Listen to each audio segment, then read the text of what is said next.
Empire of World YouTube News is today the most watched and the most credible and respected news network in India. From the path-breaking, The World This Week, nominated as one of India's upcoming best, you are watching Empire of World. वक्फ के लिए हम आवाज को और बुलंद करेंगे। Pro शून्य परवेज आलम। वक्फ की जमीन व संपत्ति को लूटने नहीं देंगे, आलमगीर अशरफ। बेतिया। पश्चिम चंपारण जिला के बेतिया में ऑल इंडिया कौमी तंजीम पश्चिम चंपारण के तत्वावधान में एक औकाफ तहफ़्फ़ुज़ कॉन्फ्रेंस का आयोजन किया गया, जिसकी अध्यक्षता संयोजक प्रो शून्य परवेज आलम ने किया।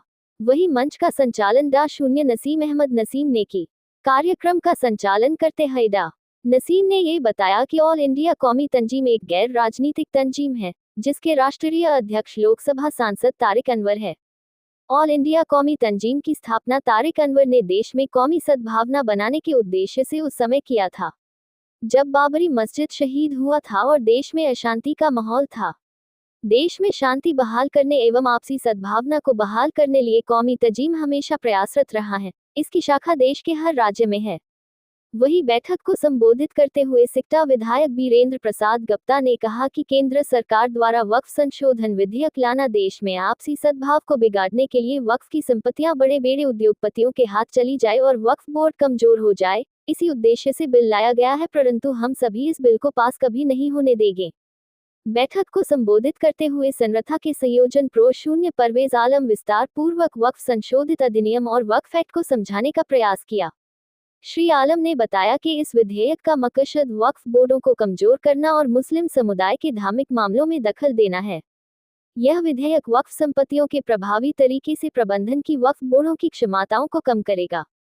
इनका मकसद सिर्फ वक्फ व्यवस्था को कमजोर करना, जिससे वक्फ के लाभार्थियों जैसे विधवाओं, गरीब, अनाथों के साथ साथ मस्जिदों, कब्रिस्तानों, दरगाहों, करबलाओं के रखरखाव पर प्रतिकूल असर पड़ेगा। केंद्र की भाजपा राष्ट्रीय जनतांत्रिक गठबंधन ने गलत मंशा से विधेयक लाया ताकि वक्फ को संपत्तियों हड़पा जा सके। वक्फ एक्ट के तहत ट्रिब्यूनल कोर्ट को जो अधिकार दिया था, इस विधेयकों में उनके अधिकार को कम कर वह अधिकार जिला कलेक्टर को दिए जाना है। इलाके का कलेक्टर संपत्ति के मालिकाना हक पर फैसला करेगा। इससे वक्फ अधिकरण का मकसद नाकाम हो जाएगा। साथ ही सुप्रीम कोर्ट के उस फैसले के भी खिलाफ है, जिसमें एक बार वक्फ हो जाने के बाद वक्फ ही रहता है। उन्होंने ये भी स्पष्ट किया कि यह कानून आ जाने से अधिकांश वक्फ की संपत्तियां बर्बाद हो जाएगी। पहले भी वक्फ अधिनियम में संशोधन हुआ है, परंतु वह संशोधन वक्फ के कानून और वक्फ बोर्ड को शक्ति प्रदान के लिए था। परंतु इस नए अधिनियम से वक्फ के सारे कानून शिथिल पड़ जाएंगे और कभी वक्फ के हक में फैसला नहीं हो पाएगा। उन्होंने कहा कि मैं मानता वक्फ की संपत्तियों की सुरक्षा जिस प्रकार होनी चाहिए थी, नहीं हो पाया है और इसके लिए लोकल कमेटी से लेकर बिहार सुन्नी वक्फ बोर्ड भी जिम्मेदार है, जिसका लाभ उठाकर वक्फ की जमीनों को बेचा जा रहा है या बेचा गया है, उस पर नाजायज अतिक्रमण हो रहा। पशुतु हम विवश है। आए हम सभी मिलकर वक्फ की हिफाजत के लिए वक्फ के कानून के तहत प्रयास कर वक्फ की संपत्तियों की रक्षा करें और जिस पर दसरों का कब्जा है, उसे खाली कराते हुए वक्फ की आमदनी वाकिफ के मंशा के अनुरूप खर्च हो, इसकी कोशिश करें। इस चंपारण में ही वक्फ की अरबों की संपत्तियां हैं, लेकिन गलत नीति, निजी स्वार्थ के कारण सारी संपत्तियां लोग लूट के खा रहे हैं, उस पर अंकुश लगना चाहिए।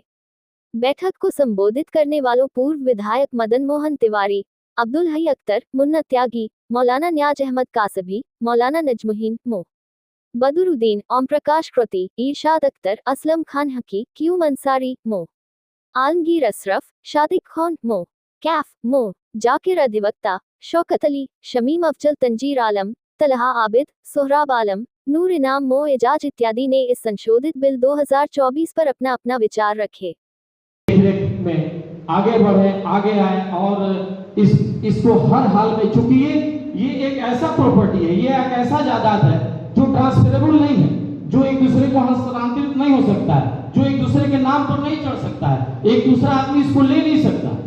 ये इसको बरकरार रखने के लिए ये 1995 में इस बिल को फिर दोबारा अमेंडमेंट करके लाया गया और समझदार लोगों की संख्या इसमें आती गई, बढ़ती गई।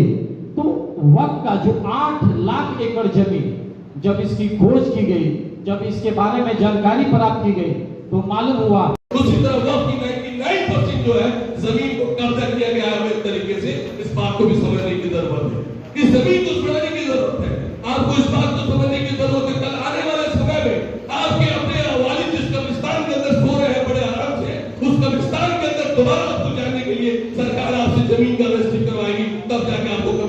जमीन मिलेगी। ये हक और हकूक की लड़ाई है, ये हक